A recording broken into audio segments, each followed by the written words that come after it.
Hey everyone! This week we're going to look at cognitive behavioral therapy, also known as CBT. I will slightly be touching on REBT and Meichenbaum's cognitive behavioral modification, but I'll mainly be describing Beck's cognitive behavioral therapy. All three have some overlap. What I will be giving you is what I hope to be the best conceptualization using elements of all three. Also, though this is an overview, it still requires a lot of explanation, which means that this video may be slightly longer than what I normally put out. With those things in mind, let's continue. Rational emotive behavioral therapy was developed by this guy named Ellis. He had this thing called the ABC framework. First you have an activating event, then you have the beliefs about that activating event, which causes consequences, emotional and behavioral. In this theory, the event doesn't cause you to feel sad, but your beliefs about the event. Ellis had this idea that disputing interventions, such as detecting irrational beliefs, debating their beliefs, and discriminating unhelpful beliefs from helpful ones, would create some kind of effect leading to a new set of feelings. Around that time you had another guy named Beck, who came up with a very similar theory. He noticed clients had a lot of spontaneous thoughts come up when they were depressed. Upon further questioning, he also saw that these clients had specific beliefs about themselves, their world, and their future. Therefore, Beck suggested that changing one's beliefs would help one feel better. The last theory is Meichenbaum's cognitive behavioral modification. He noticed that people with depression have negative self-verbalizations. Instead of hearing a negative statement like "you suck" from somebody else after making a mistake, your inner monologue says "I suck" after making the mistake. Meichenbaum suggests that for change to happen, we need to start addressing self-talk. These are just a few of the cognitive behavioral therapies, but they're the main ones. CBT attempts to help clients identify measurable goals, understand the cognitive model, and to use the cognitive model to reach those goals. In other words, to essentially help the clients become their own therapist. A simplified way to look at the cognitive model is this: thoughts, behaviors or actions, and feelings all interact with one another. For example, I'm trying to learn something and I'm not understanding it. I may think I'm stupid, then feel sad or annoyed, and then discontinue learning it, which reinforces that thought of I'm stupid, which makes me feel sad, and so on. It's not cyclical, but spherical and multi-directional. A feeling can influence a thought, or a thought can influence behavior, and so on. The CBT model suggests that we cannot change feelings directly, but since we can change our thoughts and behaviors directly, we can indirectly change our feelings.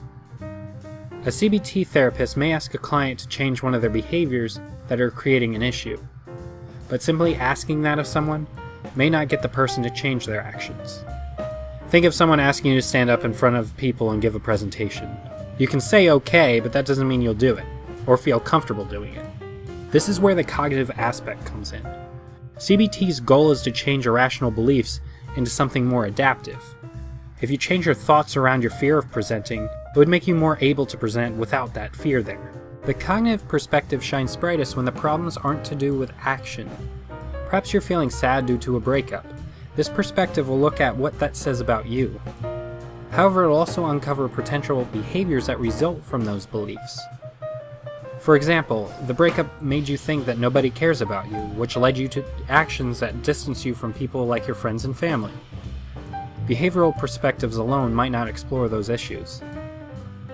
Also, it's important to note that CBT is not wishful or positive thinking. It works at using evidence to convince you that your thoughts are irrational or unhelpful. Like any other theory, CBT has its weaknesses. For one, the therapist has to be very knowledgeable. What I've given you so far is a very simplistic overview. There's much more to cover that a CBT therapist should know. CBT is deceptively simple looking. Some people think that they can apply it just after watching a video, but challenging beliefs is not an easy task. CBT does not deal with the emotional domain directly.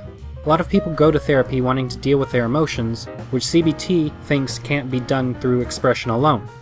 That being said, skilled CBT therapists are not cold. They follow Rogers' core conditions very rigidly. If CBT is practiced in a certain way, namely without the Rogerian core conditions, a client can hear it as judgmental. Think of how you'd feel if somebody told you your beliefs were irrational. This is partly why you'll hear a lot of therapists call them unhelpful or maladaptive beliefs. CBT focuses on doing, which can be a problem for those who are unmotivated to change. CBT is also very individualistic and can have issues when being used with people who are from cultures who do not value assertiveness, independence, and rationality. Likewise, unskilled therapists may accidentally challenge cultural beliefs. Although some clients are open to this, most will consider it disrespectful. CBT can be ineffective for young clients or those with learning disabilities. This is because they may not be able to accurately challenge their thoughts. It requires metacognition, which requires one to be at a certain level of cognitive development. Lastly, some clients can go through therapy and cognitively believe their thoughts and yet emotionally not. Beck's CBT calls this emotional reasoning, when a client says, "I understand that X is incorrect, but I still feel sad, depressed, etc." Now this is a very, very basic overview of what I see as the biggest problem, but I'll cover it more in depth in a future video. Now if you're interested, there's a study titled Rational Emotional Dissociation When Head and Heart Don't Agree. I can't find the full article, but it's pretty easy to get the abstract, which gives you most of what you need. There's also a related philosophical concept called Ellis by Tamar Genla. I have yet to find a method of treatment for this within the CBT framework.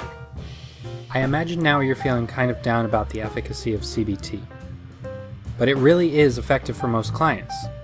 It has been one of the most well-researched and empirically validated theories. And I know I said unskilled therapists may challenge cultural beliefs, but the skilled CBT therapists can integrate CBT with the multicultural framework. CBT is collaborative. So in some theories, like in the psychodynamic ones, the therapist has to be the expert. I'm generalizing here, but the client knows nothing and the therapist interprets everything. You also have other theories where the client knows everything and the therapist assumes a role in which they know nothing, such as the Rogerian approaches. Both of those have weaknesses. In the ones where the therapist is like, "I know everything," the client feels powerless and can become dependent. And the one that assumes the client knows everything, the client can feel like therapy isn't really helping them. They go to a therapist hoping for the answers just to be told, "You're the expert of yourself," which can be demoralizing. CBT's collaborative nature is the closest thing to a resolution between the two. The therapist knows a lot about the theory but requires information that the client has in order to help the client. The therapist never assumes he's right. The therapist may have a hypothesis of a core belief, but the client must also agree to it and be willing to work on it. Another thing to recognize is that CBT is tailored to the individual's strengths and needs. Also, clients work to develop their own treatment plan. Lastly, CBT uses mood assessments throughout therapy to get clients' subjective experience, which is something you won't find in many other theories. I've covered a lot today, but I only gave you a general overview of cognitive behavioral therapy. Next week I plan to give you a more in-depth and technical look at CBT. In the comments, I'd like to hear your thoughts on CBT. Thanks for watching, thanks for being you, and have a nice day.